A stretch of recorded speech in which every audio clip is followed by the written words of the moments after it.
Greetings, everybody. Thank you so much for joining us. I'm Mariana Garcia. I'm the Public Programs and Exhibit Manager at the Connecticut Democracy Center at Connecticut's Old State House, and I want to welcome you all to our first program for Civics Learning Week, From the Classroom to the Capital City, Place-Based Civic Learning in Hartford. Civics Learning Week is a national effort to prioritize civic education to strengthen our democracy. It brings together students, educators, policymakers, and leaders in the public and private sectors to highlight the movement for civic education in states and communities across the nation. Governor Ned Lamont has officially proclaimed this week Civic Learning Week in Connecticut, and Secretary of State Stephanie Thomas has issued an official citation honoring all the people and groups in Connecticut who helped to elevate civic education throughout the state. And the Connecticut Democracy Center is a proud partner of Civic Learning Week, and to celebrate, we are offering a variety of virtual and in-person civic programs, exhibits, resources for all audiences from March 11th through the 16th, 2024, including this program here today. Later in the week on Wednesday at 4 p.m., we will also be joined by Secretary of the State Stephanie Thomas, Commissioner of Education Charlene Russell Tucker, and Connecticut's first kid governor, Elena Tipton, for a conversation on the lifelong impact of early civic education can have on our students. So please make sure to check that out. And for more information on everything else that we are doing for Civics Learning Week, please do check out our website, which you see on the screen right now. And you'll see just a schedule of all the things, all the programs and offerings we have at the Old State House and online for you this week. Mm-hmm. So to start things off, I just want to welcome all of our state government partners who are joining us today. We have Allison Chandler. Where did Allison go? Here you are. Allison Chandler. We have Deborah Shander. We have Jacob Orcutt, Jennifer Matos, and Kim Fabrizio. They are going to be telling you each about what they do, how they are helping civic place-based civic learning. And we will be discussing the importance of place-based education and fostering civic awareness and engagement. And we'll also be learning about some of the unique programs available for students and the public at all of our different sites all around Hartford, including Connecticut's Old State House, the State Capitol, the Supreme Court, the State Library, and the Museum of Connecticut History. And we will also have a look at all of our classroom-based civic learning programs and resources. So hopefully by the end of the hour, you'll be just inspired and have lots of new ideas for your next field trip or your civics-focused lesson plan for your classroom. So first of all, thank you all and each of you for joining us today. We are so happy to have so many people from so many partners around Hartford. And I think we are ready to start things off. So I have a couple of questions for you to see if we can learn a little bit about your programs and your sites. And I'd like to start off with this question. Who are you? What do you do for work? And where do you work? And also, please share the physical location of your site. So anybody who would like to begin? I'll start. Mm-hmm. My name is Allison Chandler. I am the Program Manager for Education and Outreach for the Connecticut Judicial Branch. I have two offices that kind of facilitate my two different roles. One is at the Supreme Court in Hartford, and that's at 231 Capitol Avenue, and the other one is 99 East River Drive in East Hartford. I will go next. I am Deborah Shander. I'm the state librarian, which means I run the State Library Agency, which is in downtown Hartford. Coincidentally, also at 231 Capitol Avenue, we actually share a building with the Supreme Court. And so if you ever do come and visit, we would love to show you around the facility. But we do have a couple of other locations across Hartford and in the surrounding regions, but our main facility is at 231 Capitol as well. And the Museum of Connecticut History is also located within the same building. So it's the Connecticut State Library and Supreme Court building, which was built in 1910 to house both branches of both the executive and judicial branch. But this Museum of Connecticut History was designed to be kind of the centerpiece of the building. And so if you walk into the building at 231 Capitol Ave and kind of head towards the back center, you'll see Memorial Hall, which is right behind me.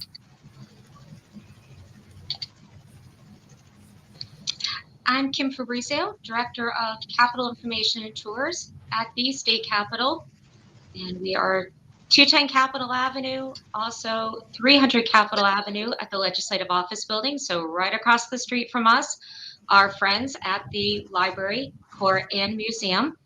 The museum, newer to that building, but we used to have the State Library and the Supreme Court in the Capitol. And I am the Director of Operations at Connecticut's Old State House.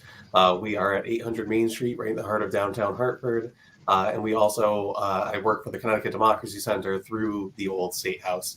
And as the Democracy Center, we also have a location over on Oak Street in Hartford, and also a presence in the Capitol building as well through the Connecticut Network, which films the goings-on of the State Capitol.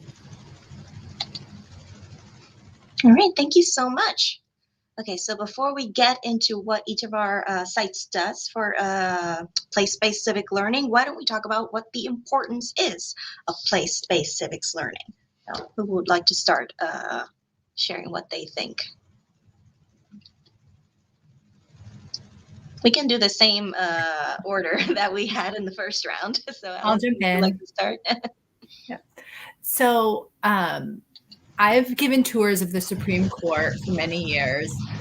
I've also had the opportunity to give tours of the court from the museum. And I've really learned the importance of learning about something in the location where it happens. Especially with some of our younger students, it can be hard to really grasp what we're talking about when we're not in the location where it happens. So to have students come to us at the Supreme Court and be able to see the bench and be able to sit in the seats that they would sit if they were observing court, just really helps them get a deeper sense of understanding of what we're trying to teach them. I would very much agree with that. I think that place-based education really helps you understand civics in a way that you otherwise wouldn't. You know, with all of us in a Zoom environment now, it can be very easy to feel disconnected or not realize how many other people are also participating in government with you. Just last week, I was actually over at the Capitol building, the LOB, for a hearing, and then I was in DC on the Hill doing something very similar. And it's when you are there in the places that these things are happening that you're seeing how many other people are there with you who maybe you're talking about the same thing that you are, maybe they're talking about something else entirely, or you see the side conversations or the conversations that are happening in the hallway, that there is more than just what's being displayed or shown to you in a screen. And I think that, as Allison said, you don't maybe get that sense until you're actually in the place where the work is happening. And that can really bring it to life and help students understand the importance and the role that they have in this process as well.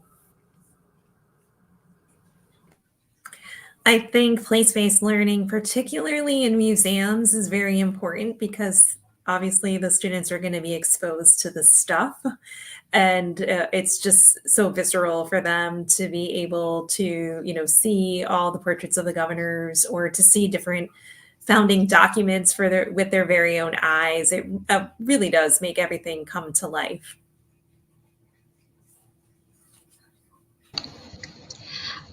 As the seat of government, we have a lot going on. We have a little bit of a museum feel to us, but then you come into the halls and you see lobbyists, advocates, legislators. For many people, we find it's the first and unfortunately maybe the only time they have some direct contact with their legislators.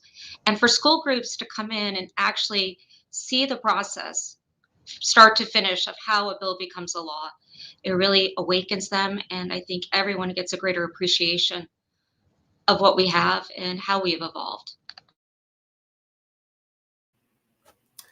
Yeah, I think for a lot of us, kind of our core learning memories from school were things that took place outside of the normal structure of the classroom. So museums, historic sites, trips to these places, I think, are some of, at least for me, some of my biggest memories from being in school. I remember going to the state capitol and the state library as well. So it's kind of cool to be on a Zoom call with people who work at those places.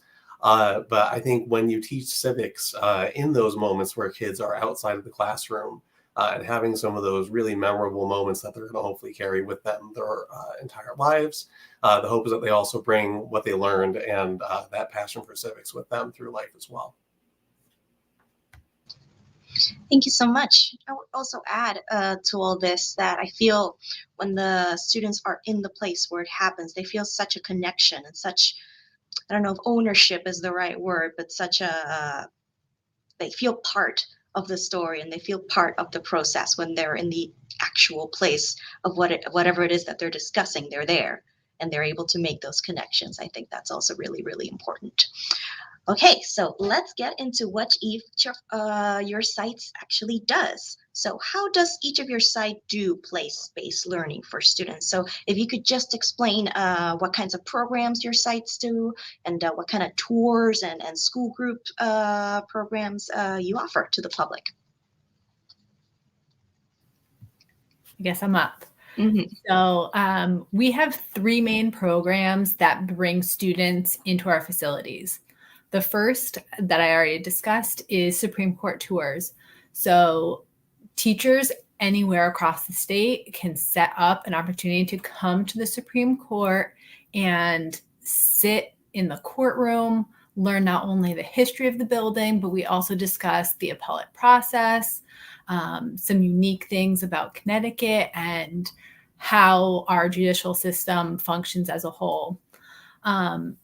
In addition to that, if you have students who are maybe a little bit older, those students can come not only for a tour, but to observe oral arguments, just as anybody from, can come off the street and observe arguments. We can set aside some space for students to come in and learn about the court and then observe arguments as they happen. We also have 2 programs for high school students. So we have a job shadow program, which allows students to come into our courts, into our offices for a morning and shadow a judicial branch employee, kind of learn about what they do, see what a day looks like, and kind of get that first taste of if this is what they want to do for their career going forward. And then we have a more extensive program than that called Court Aid, and that allows students to come into our workplace for mostly about 2 to 3 weeks and volunteer some time. They'll get a real project to do, some work experience, and a better idea of what the day-to-day functioning looks like. And at the State Library, this is one where the museum is really going to shine. So I won't take too much time from Jen, but we do have a couple of things that anyone can participate in. We do have a program called Third Thursday, which is something that we produce on the 3rd Thursday of the month. It's currently on hiatus, but this is something we do typically once a month, and we have programs that anyone can join in on virtually.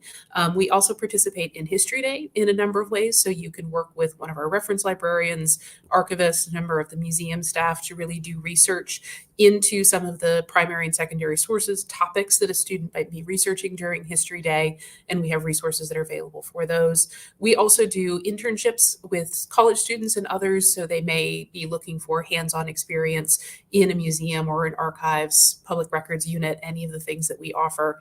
And so those are options as well. But I would say, again, this is going to be one that we really shine in the museum on. Thank you, Deborah.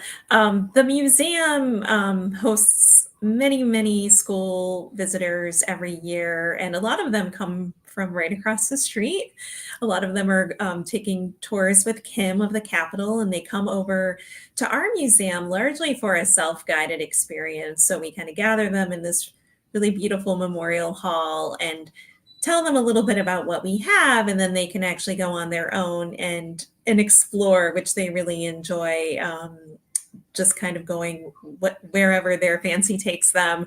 A couple of the really notable things that we have here on display are items that are part of the State Archives collection, including the charter that was granted from the King of England in 1662. And so seeing a massive old document like that is really impressive to the kids.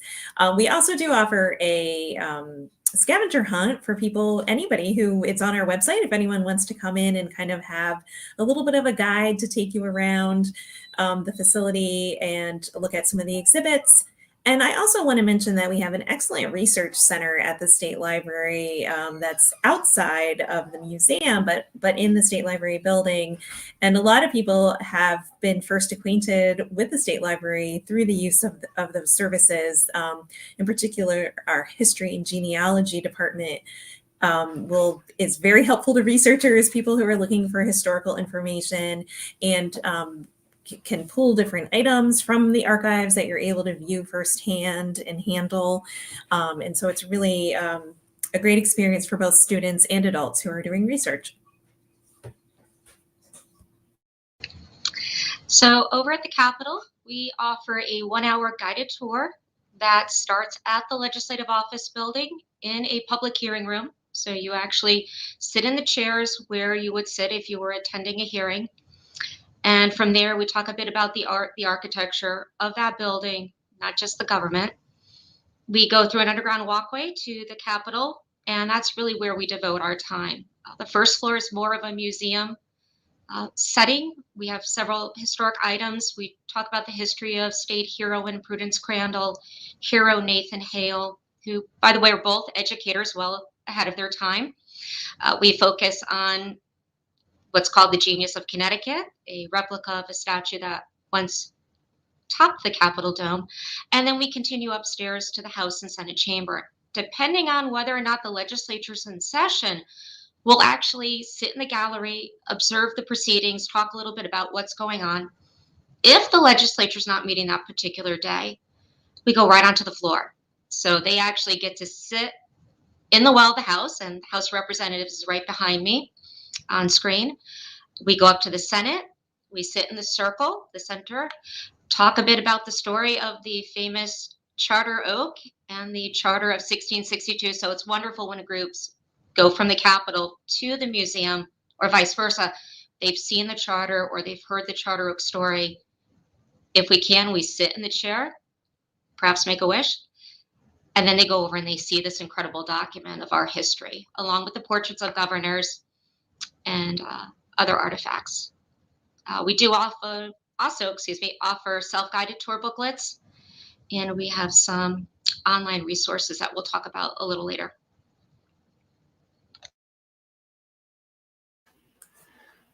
So like the Capitol, we're pretty fortunate to have a neat background to civics. My background as well, here the Senate chamber that I'm in. So it's a great place to bring kids in to learn about how laws work in the place where laws were actually passed, a couple hundred years ago. So we really lean into that. Our 3 branches program is kind of our key signature school program that we do for elementary school audiences, where students have a chance to elect a governor. They get to try to pass a bill. And then we also do a mock court trial as well. So the kids get to see how each of the 3 branches of government here in Connecticut work. And they get to do it in the place where those 3 branches actually used to work. So it's kind of a neat connection there. We also do a program geared towards high school students called the History and Future of Voting Rights. This demonstrates how the question of who gets to vote has shaped the way that Connecticut residents have lived their lives here in our state. We also do another program called Agency in the Amistad. It's another program geared mostly towards high school students that is designed to support the CERC curriculum for Black and Latino Studies elective. That centers on the Amistad story, or rather it centers the Amistad story on the Mende and Sierra Leonean people at the center of the Amistad trial. We do another program, we've got a lot of programs here, called Civic Superheroes, which explores the concept of community and what it means to be a hero, using real life examples to show how kids can make a difference or be a hero in their local or state communities. That also ties into some of our offsite programming, such as our Kid Governor program.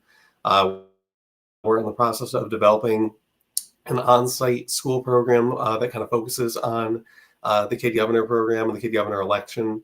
And for all of the students who come to the Old State House on a field trip, we have the option of bringing them into the kid governor's office as well, so they can actually see this place where their kid governor, a real elected kid official, gets to work here at Connecticut's Old State House. We also do a couple of different building tours. We do kind of our standard building tour, which we can scale to any age level. So we'll do that for first and second graders sometimes, all the way up to middle school and high school audiences, and of course for adults who come to the Old State House. We also do a special theme tour towards, or geared towards the annual History Day theme. We're the state affiliate for the National History Day program. So this year's theme was Turning Points in History, and we focused on some of the most impactful events that took place in our building and across Connecticut to help inspire students participating in History Day how to find local stories that have changed history.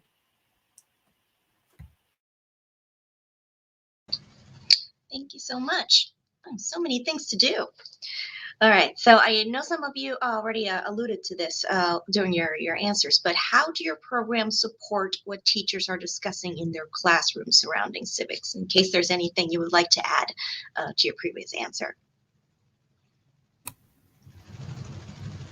I'll add a little bit. So for a lot of students, when they learn about the judicial branch, they learn that their opportunity to participate is as a juror. That's certainly true, and it is important. However, I think our programs show that there are more ways to participate. As I think everybody here would agree, government is something that has to happen with eyes on it. People have to see it happening, and to be able to come into our courts and to see it happening, that's an important part of the lesson. Additionally, our placements for students in the courts where they're working is a chance for kids to learn that their role doesn't have to be limited to that of a lawyer or a juror. There are roles for all different kinds of people within our branch, and this is a way for them to learn that. I think one of the things that we can do to enhance the classroom experience is our agency exists to be sort of the storehouse of information for the state. We have the primary source documents that are being discussed in the classroom, and you can see them in the museum, as you've heard about the charter, but we have many others, and it's a way to either allow students or teachers to see those in person or to read about them and get resources, talk to people who have in-depth understanding of those documents. And so it can really enhance the work that is happening to actually see the documents and the objects that are being discussed in the classroom. And that, again, can help you better understand the experience and the role that students can play in that process, and help make it an experience that helps them understand really kind of that these things really are happening and are true, and that they can participate in them as well. Deborah is absolutely right. The State Library is really the repository for so many important state documents, as well as the artifacts in the museum. And the State Library really shines in its ability to make those resources accessible to the public right from your classroom.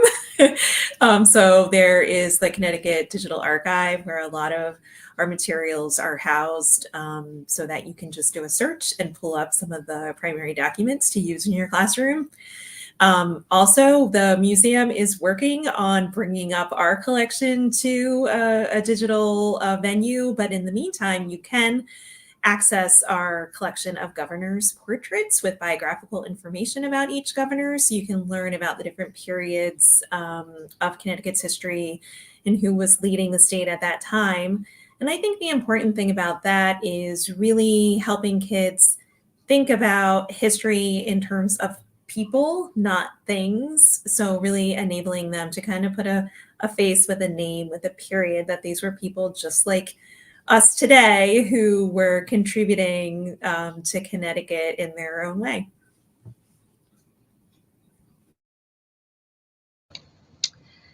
I think being able to come here in person and just the atmosphere, when it's a day of session, the building is so alive. I mean, there's so much activity, and we have to get creative going around. I advise people it's great to come during session. It's a busier building.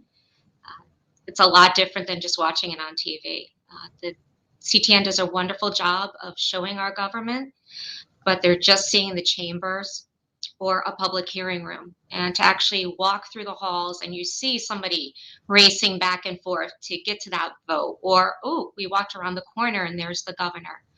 Just being in the heart of it is just a wonderful opportunity. It really brings everything to life. And I think that's what we all agree on, is being able to take what we get off the smart board or online and just seeing it in action is so phenomenal.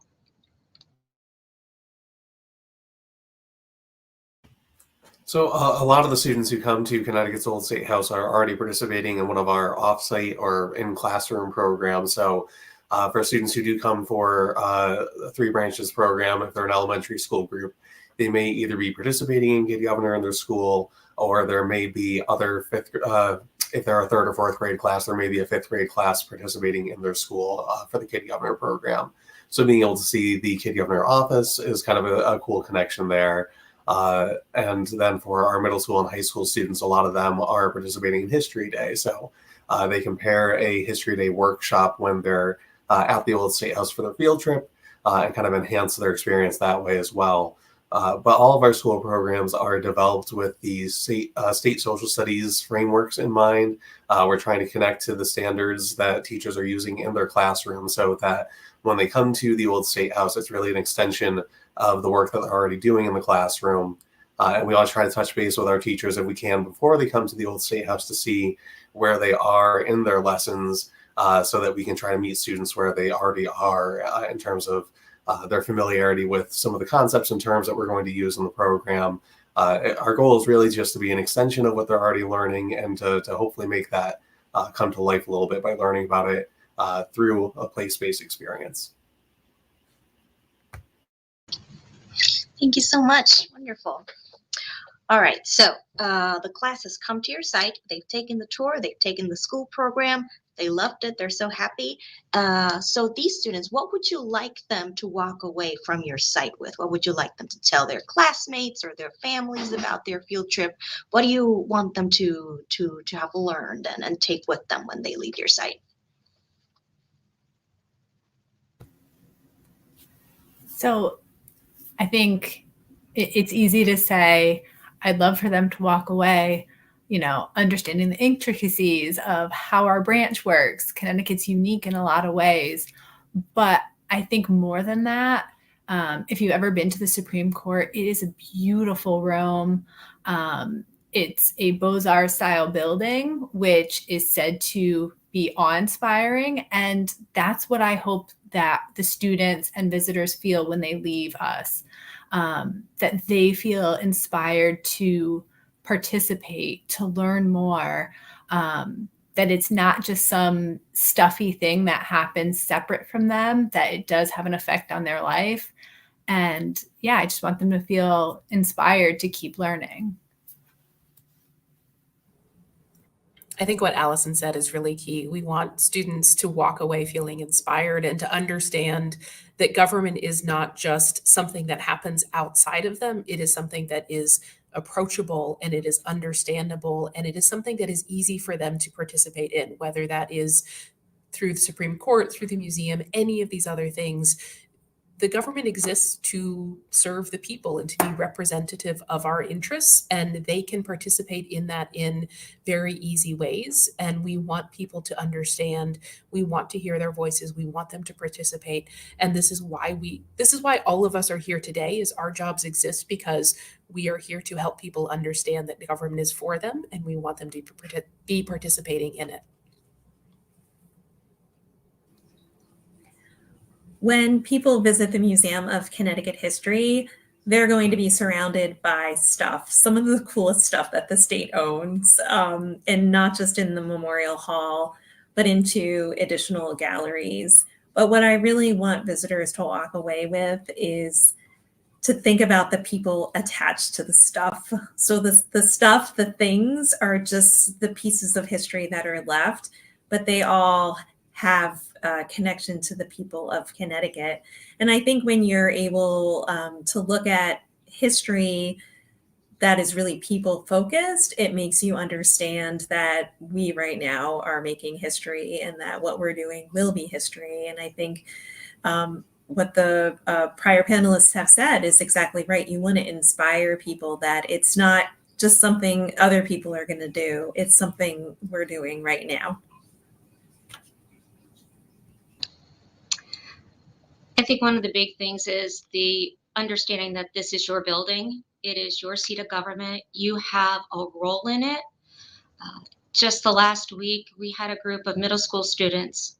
They took the tour last minute, arranged, but they were here primarily to show their support for a classmate who was testifying before one of the largest committees, the Finance, Revenue, and Bonding Committee, on a school-related issue. And just for them to be able to say, we're in the building, we're having our voice heard, and that we do have this right and this opportunity is phenomenal. Capital Information and Tours is operated through the League of Women Voters, and the League primary focus is really to encourage informed and active participation in government. And when you come here and you see what goes on, we hope people go away saying, I can do something. My community, my school, my town government, we can get involved and maybe someday work here. And I think it was also mentioned that it's not just the government here. We have people working, helping out the citizens. So there are many opportunities to be involved in government, but not necessarily be the elected official. But primarily, we want them going home knowing this is their building and they always have a right to be here. So I think similar to what Kim said, I really hope that when students visit Connecticut's Old State House, that they take away a better understanding of how state government works, but more importantly, at least one way to make a difference that has resonated with them. So whether it's something big like running for office, becoming an elected official, going into a career in law, or something smaller like voting, or just finding a way to do something in or for your community to make it a better place to live.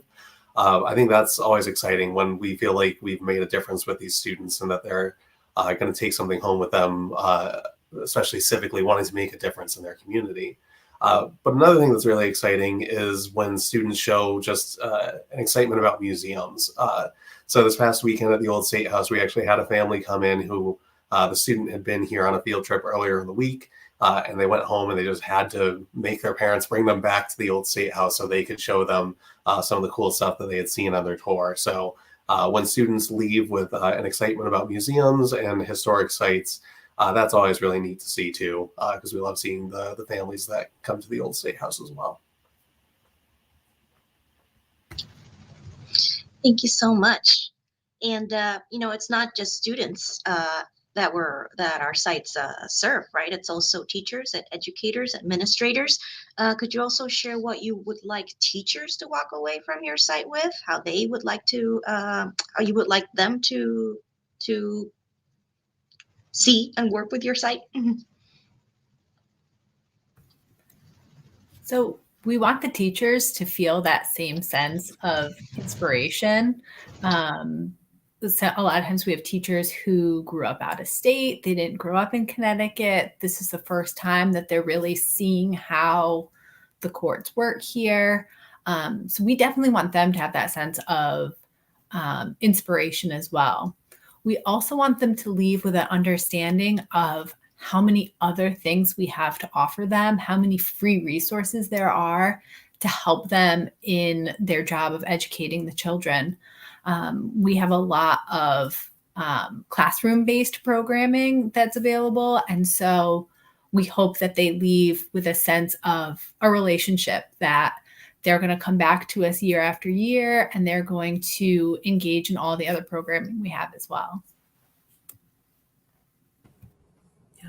I feel like I'm just echoing everything that Allison says. The relationship is really the key in this situation. What I want a teacher and educator to walk away feeling is they have met somebody who is a resource. They have come to a place that is a resource for them. I was an educator myself before I joined the state library, and I used to tell my students, if you remember nothing else about what I am telling you, I hope that you remember I am available for you as a resource when you have questions, when you want to do something and you don't know where to turn. We are available. And that's really what we are at the State Library as well. We are every day, the decisions that we are making about the collections that we are highlighting, about things that we are preserving or digitizing or making accessible or sharing in a variety of ways, it's because we are doing it for our citizens, for our students, for our teachers. And that is what our purpose is. And so we hope that you will always see us as a resource, as a place to come, as somebody that you can consult with and ask questions of, and we can help develop your classroom resources, your teaching, all of those things. So again, it's really about you've made a connection with the people behind the institution. I think making sure that Connecticut teachers and educators are aware of the importance of Connecticut history. It is our history. It is important nationally. So a lot of times the textbooks are teaching about a national history, but every national story has a local root. And so thinking about local history, or in this case, different stories of Connecticut history, everybody that's represented in the museum is part of Connecticut, all the different, 167 towns. And so I hope that educators will remember that not only are there great Connecticut stories that tell a national history, but they are even probably more likely to engage their students when the students realize that it happened right in their own backyard. I pretty much agree with everything that's been said. I think that's the great thing, is that we're resources. We're always learning. So if I have somebody on tour who comes up with something that I haven't heard, I'm going to look into that and say, thank you. Thank you for bringing that to our attention. That's something new to focus on. But I think understanding that, oh, wait, I can call a legislator and have them come into the school. We try to facilitate meetings with the representatives and senators from a school's town. And on occasion, they come in and they'll introduce them onto the floor of the House or Senate. They'll join the tour. They'll share what they do. And I think just the whole idea of sharing and having those opportunities and resources, I think that's all that we're consensus, is that resources and sharing and having that information available. Thank you so much. Oh, sorry, Jacob, I forgot you. No, it's okay. Not a problem. So I think the biggest thing for me is that teachers hopefully walk away feeling that their work is valued, appreciated, and supported by our staff and our team at Connecticut's Old State House. It can be challenging to be a teacher. It takes a lot of work to book a field trip.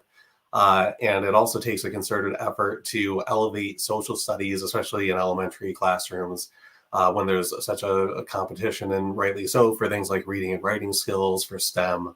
And so I hope that teachers understand that we appreciate the work that goes into being a teacher and a social studies teacher in the state of Connecticut, and that we are here to support and value their work. That we have civics lessons plans and other resources that we can provide to them, kind of echoing what Deb and Kim said, that we want to be resources for these teachers, and that if they ever have questions, or if there's ways that we can help that we're not already doing, that I hope they'll reach out to us and coordinate with us on that, because we just want to help our teachers here in Connecticut as much as we can, because they do work so hard. Thank you. Sorry about that, Jacob.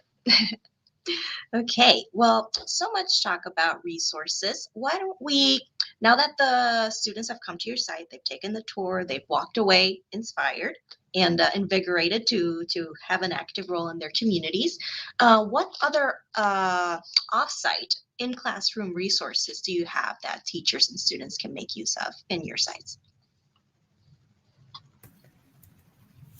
So going off of what Jacob had said, we have two major programs that we run in classrooms, and the big purpose of those is to educate the students without adding any work to the teachers' plate. They've already got so much to do. So we want to give them resources that don't require a lot of pre-work or follow-up work for them.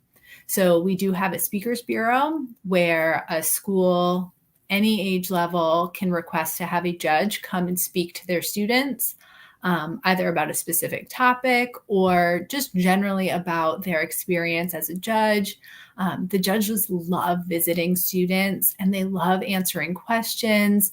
The students always have really thoughtful questions.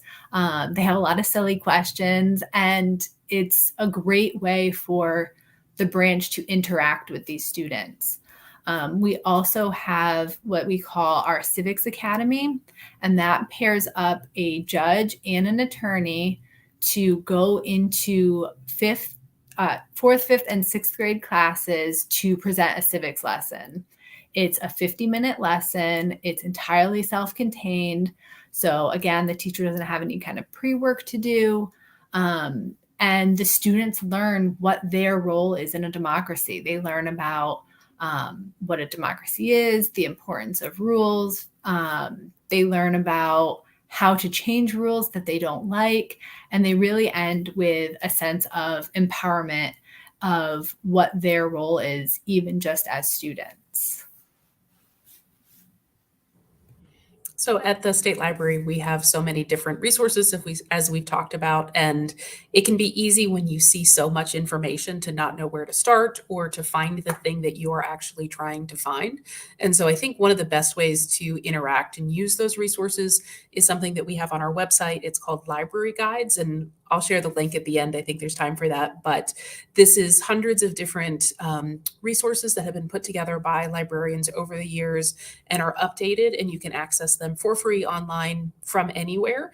And this is talking about the many different items in our collection. So you might see a guide on accessing state census records or the national census records, or how to find legal history if you're looking at a particular case, or different versions of a bill that you're wanting to find. We have, as Jen mentioned, we put a lot of our resources in the Connecticut Digital Archive so that you can actually see scans of those original documents. We are in our sixth grant through the National Endowment for the Humanities, and this is something that we are using to scan old Connecticut newspapers, and so those are accessible through the Library of Congress across the country and the world.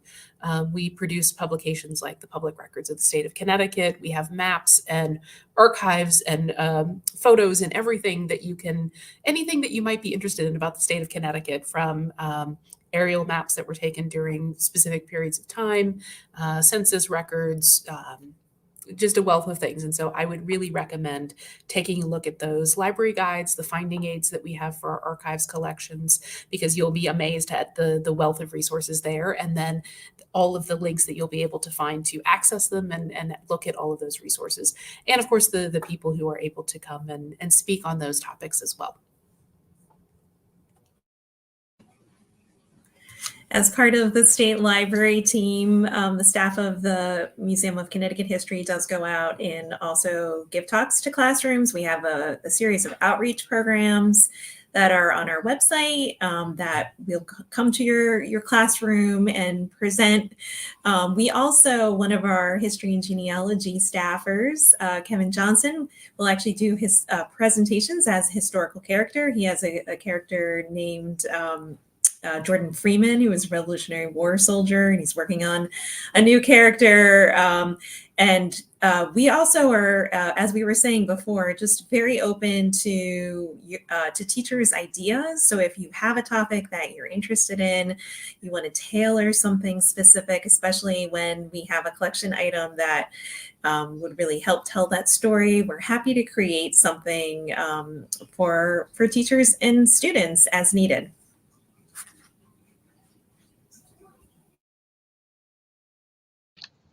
And we have been building up our online resources. We have versions of the self-guided tour of the Capitol, Legislative Office Building, the exterior statuary. We, through the League of Women Voters, publish a directory of elected officials, and it's the information on contacting not only the state legislators, but also those at the federal level. We have a one-pager about how to contact, get in touch with your representatives and senators from a student's point of view. There's a guide to state government that goes into the 3 branches of government and a bit of the history. We have a 3 branches of government online module. The League also produced a piece on the 19th Amendment, celebrating women and the right to vote. And that's one of our modules. We're happy to say we have an immersive Matterport 360 virtual tour. So if you can't get here in person, you can walk around the building that way, photo galleries, take a closer look at what you've seen. So a little bit of the museum side of the building, and also these documents that'll help you understand your role and getting in touch with people in government.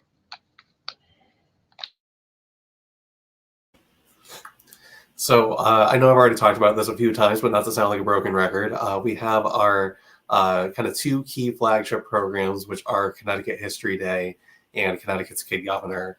Both of these programs provide resources to teachers and students about how to employ research and critical thinking skills that are so vital to civics, as well as in the case of Kid Governor, a really robust set of lesson plans developed specifically for elementary students to better understand how Connecticut's civic landscape works for and because of people like them. We also run the state's We the People program, where students follow a robust civics curriculum that leads to a mock congressional hearing. We also run the Connecticut Democracy Center debate tournament for middle high school students as well. We have the Connecticut Network, which I mentioned briefly earlier. So we broadcast the goings-on of our state government and make the government more accessible to the public.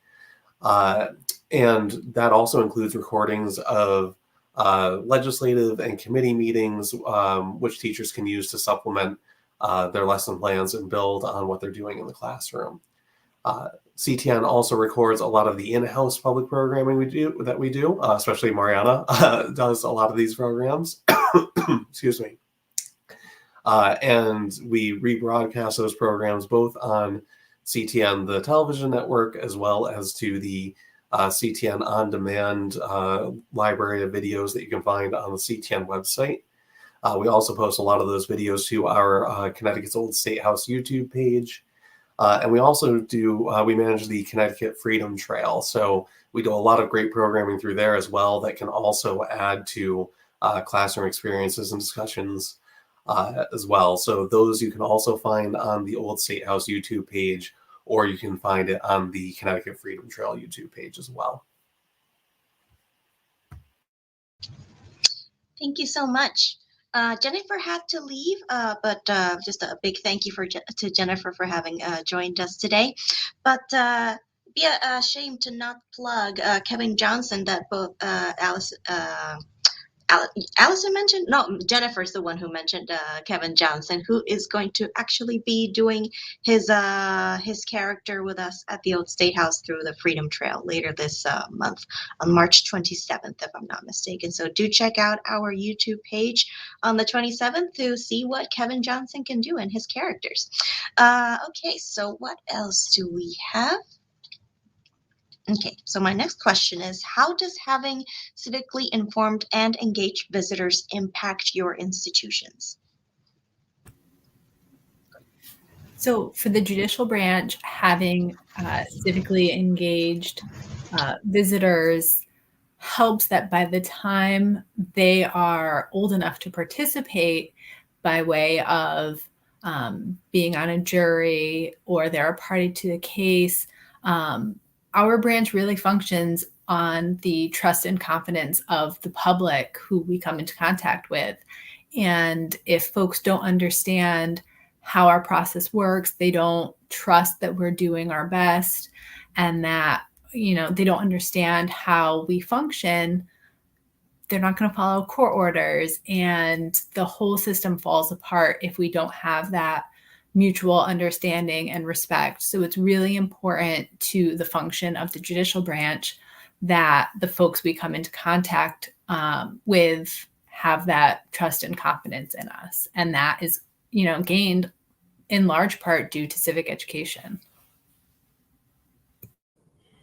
And I would say those are often our heaviest users. They are people who come into the library regularly. They know our staff well. They ask very probing questions. They're the ones who really experience the depth and breadth of the collections and the resources that we have. It's often a way that our own staff can learn about some of the things that we have. We have items that may not have been accessed in a while or somebody hasn't accessed. I know a recent visitor, the staff member who was handing them said, I haven't seen this in years. It's so good to see somebody using it and understanding the importance of it. And because we have so many resources, we never quite know who's going to want what, and it helps us make sure that what we have is fresh and available, and that we as a staff have an understanding of those resources. And I think in terms of the museum, it helps shape the exhibits. It helps shape the programs that we develop, the hiking through history programs that we offer. And so we engage with having an engaged audience keeps us engaged and keeps us informed in terms of the work that we do so that we can continue to provide those resources.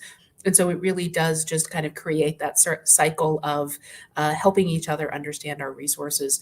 And then, as an agency, we have to do things like justify our budget every year, and having people who can come in and say, I use the state library. I was able to learn about my great-great-grandfather through this resource, or I used their legislative histories and it was helpful.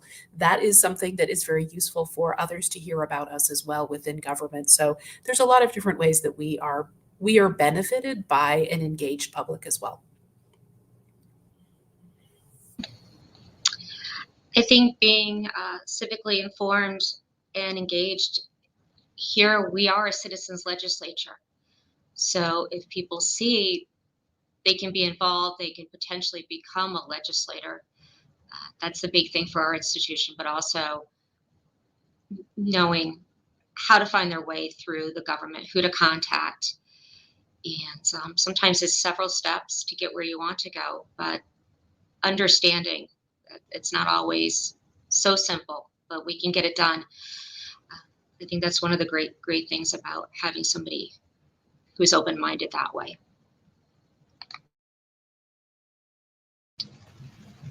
I forgot you again, Jacob. I'm sorry. That's okay. I don't blame you. No, it's not a problem. So that's obviously a big part of our mission is to build a civically engaged and informed Connecticut. But in terms of how it impacts our site when people are civically engaged, I feel that being civically engaged is something that kind of builds upon itself. So once you get involved in one way, it tends to snowball into other ways of being involved and engaged in your community. So our hope is that when we get visitors who maybe aren't super excited and passionate and engaged yet, that we can help provide that first step towards getting there, because we really do believe that once you've taken that first step towards civic action, it's only going to build from there, and you're going to get more and more engaged, which is, of course, what we want.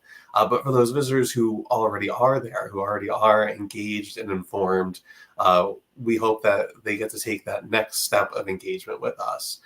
Through a lot of the programming that we offer, we hope that we can provide some inspiration to the people who live in our state to find new and different issues that they may not have been aware about, that they might feel that they can and want to make a difference on, or that we can connect them with other people. I think that's one of the things that we do really well, is kind of a convener of people who care about the state. So you might see somebody on a program and reach out to them to try to make a difference on the cause that somebody else is already working towards. So again, it's really hoping that we can help people take that first step into civic engagement, and then help them take the next step and the next step after that. That's wonderful. Apologies again, Jacob. All right. Thank you so much, everybody. It was such a joy to learn more about your sites and all of your offerings, and share a little bit about what you have available for the public. So where can people go to learn more about your sites and your opening hours and all of the programs you have coming up? Where can people learn more about you?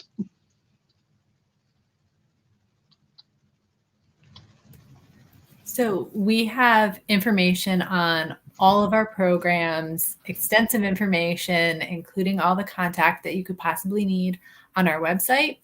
It's www.jud.ct.gov. That's the Judicial Branch's website. On the left-hand side, you'll see a menu, and you'll click on the option that says Educators/Students, and you'll find information on all of our programs there. So we are in the process of updating our websites. So I hope you will come visit them, but also come back. So there are 3 places I'm going to point you to. One is ctstatelibrary.org, or you can visit portal.ct.gov/CSL, Connecticut State Library. Those are the 2 main websites for the State Library currently. And then if you want to look specifically for the Museum of Connecticut History, it's museumofcthistory.org. And from there, you'll be able to access the wealth of information we have. Easiest way to find us is through lwvct.org. We're right on the League of Women Voters of Connecticut webpage. We're just below the header. And from there, you can access our videos. We do have a YouTube channel. The Matterport, as I spoke about, just the variety of one-pagers and items. You can sign up to do the tour. We have an online tour request form, or you can email us directly, at capital, and that's capital with an O, not an A. So capital.tours@cga.ct.gov. You can also link to us through the Connecticut General Assembly website, cga.ct.gov. And one thing I didn't mention is that we actually have a virtual scavenger hunt that encourages you to go through the CGA website and answering questions about the government and participation. And for us, you can visit us at ctdemocracycenter.org. At the very top of that screen, we have links to all of our other websites. So you can get to ctoldstatehouse.org to learn more about Connecticut's Old State House and the school programs that we do here at the museum. You can go to kidgovernor.org and learn more about the Kid Governor programming lesson plans, as well as ct.kidgovernor.org for the Connecticut specific program details. You can also go to historyDayCT.org to learn about History Day. And of course, you can call us at the Old State House at 860-240-5340 or come and visit us in person. We're always happy to talk to people who want to learn more about civics and civics education. Thank you so much. Well, there you have it, folks. There's just a plethora of resources available for you here in downtown Hartford, all over the place, and at all these wonderful sites. We do hope that you take the time to check them out and hopefully come visit and take your own piece of place-based civics learning. So again, happy Civics Learning Week. We do have a bunch of other offerings coming up in the Connecticut Democracy Center. Just to go over them real quick. Besides the other online panel we will be having later this week on Wednesday, where we'll be having the Secretary of the State, the Commissioner of Education, and the first Connecticut Kid Governor. They'll be joining us to talk about the impact that early civic learning had in their lives. And but we'll also be having daily voting rights themed tours here at the Old State House. Will be starting tomorrow, Tuesday through Saturday at 2 p.m. We'll have a specifically voting rights themed tour of the building here at the Old State House. And if you come, you'll have a chance to take a look at our Constitutional History of the Constitution State exhibit, which is all about the history of the constitutions of Connecticut. And we will also be rebroadcasting a couple of our more popular public programs about civics learning and participation. We also have a mini video series called What is Civics, where Connecticut students, teachers, civics experts, and practitioners and government officials will be answering questions about the importance of civics learning. And on our website, you'll also find links to civics learning resources for teachers and students created by the Connecticut Democracy Center and all of our state government partners. So I also encourage you to check out the National Civics Learning Week website. Will you see the programs from all the states that are also celebrating Civics Learning Week. I've said that so many times today. But I hope you enjoyed today's program. I thank you all of our guest speakers today for taking time to come speak about your sites. And yeah, I hope you all have a wonderful rest of your day. Thank you.